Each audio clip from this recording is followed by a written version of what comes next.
The theater business is very much about, hey, if you want our big blockbuster at Christmas time, you'll play our piece of crap in April. In the year and a half I was on SNL, I never saw anybody ad-lib anything.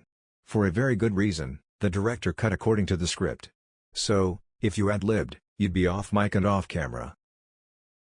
Because I don't do stand-up, radio has always been my equivalent, a place to stay in connection with the public and force myself to write every week and come up with new characters.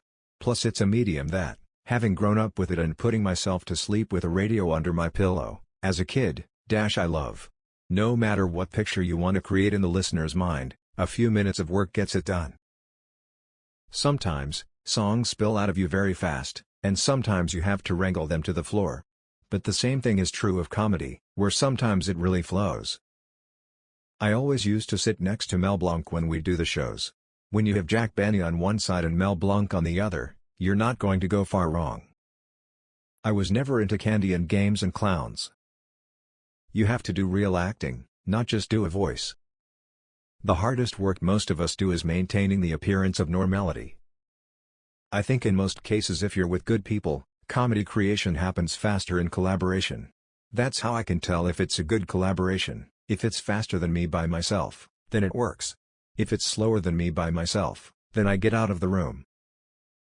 The word class has been excised from the acceptable political vocabulary, except in the limited usage of right-wingers when they accuse liberals of inciting class warfare. A charge that means it's okay for rich people to vote their economic interests but it's not alright to encourage poor people to do so. To do then now would be retro. To do then was very nowtro, if you will. Music can happen with equal ease as a solo or collaborative venture, it seems to me. If absolute power corrupts absolutely, does absolute powerlessness make you pure? A movie script more than anything else is a plan of action for the crew. I've got an odd, negative bond with C. Montgomery Burns. He reminds a lot of people of bosses they've worked for. He certainly reminds me of someone I'm working for. You're in this business for people to know what you do and like it. The first thing you've got to do is know your craft, and then you can do something else with it. You're not just looking for laughs, but you're trying to do the characters first, and then the laughs come afterwards. I have a very strong visual memory of the first time I made him laugh. That was remarkable. I was like, oh, God, I just made Jack Benny laugh. Well, I directed a few feature-length things for HBO in the late 80s. I would come back to public school for usually about half the year. It was actually better for me to be out of school a lot because I was 2 years younger than everybody, which is a bad situation, socially.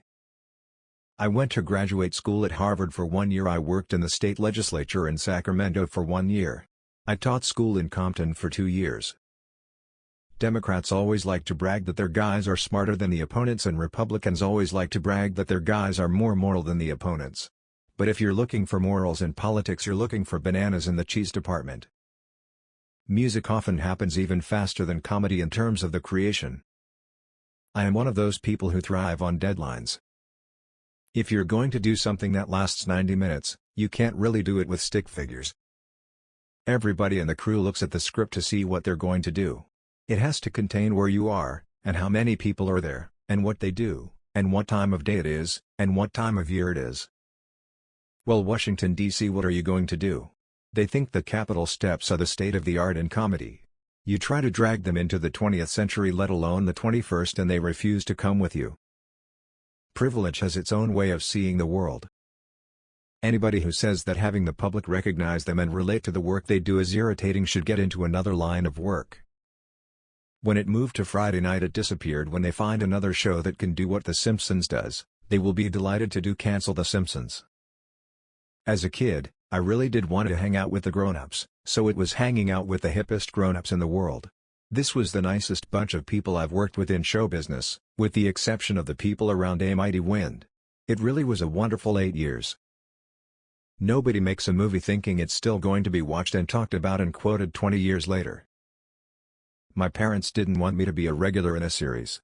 I was a working actor from time to time, but they thought it was a little too much being a star of a series. They wanted me to have a slightly more normal childhood. The last president we had was the smartest guy anyone could remember, and he did the dumbest thing anyone has ever seen in the White House, so go figure. You know, Radio was a really easy way to do the shows. You'd come in, do a read-through, there'd be a few rehearsals, then you'd come the night of the show and do it in front of the audience and then go home. Nothing brings on inspiration more readily than desperation. You can get an awful lot of effects into the customer's mind for a great deal less time and money in radio than you can in television.